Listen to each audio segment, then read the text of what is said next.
In the small town of Grumsburg, Hamish was a living legend, the greatest hero ever to grace that little backwater, an excruciatingly old man who could fit no less than 17 sugar cubes into his mouth at once.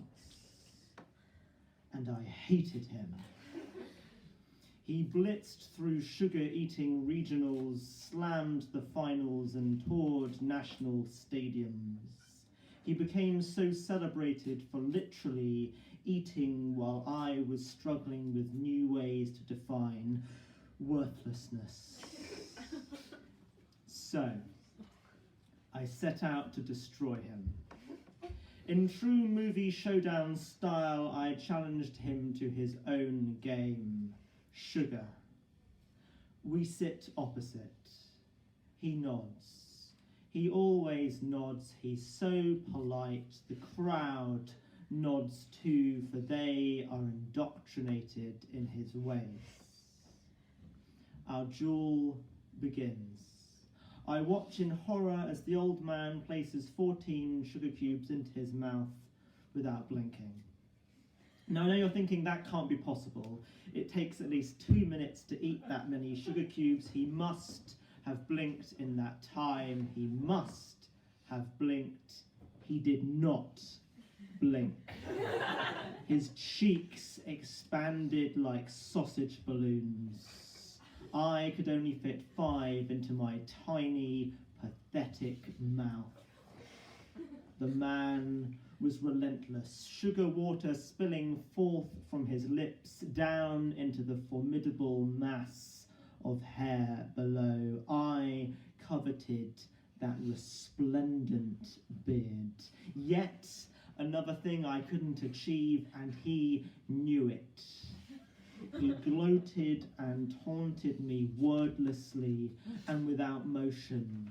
Some people argue he never taunted me at all, but I saw him. I bloody saw him.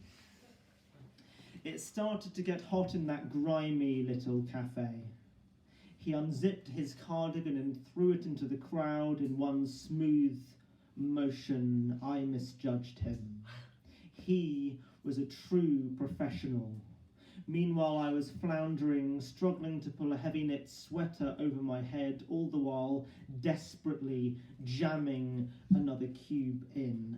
Flesh ripping, skin cracking, I endured. Another. A human being was not designed to hold so much sugar at once. How could he do it? What kind of a monster was he?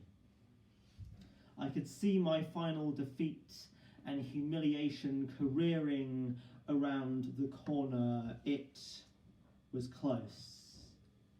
He got up to leave. But Dad! The whole mass of sugar came spewing out of my mouth in all conceivable states of matter. Sugary cubes coated in sickly syrup scattered across the ground, dashed to pieces upon impact. He turned and looked at me sternly. His voice cut through the air and wrapped around me like bedtime blankets or a formal hug. He hissed, "This is why your mother never loved you." Hi, I'm Rohan.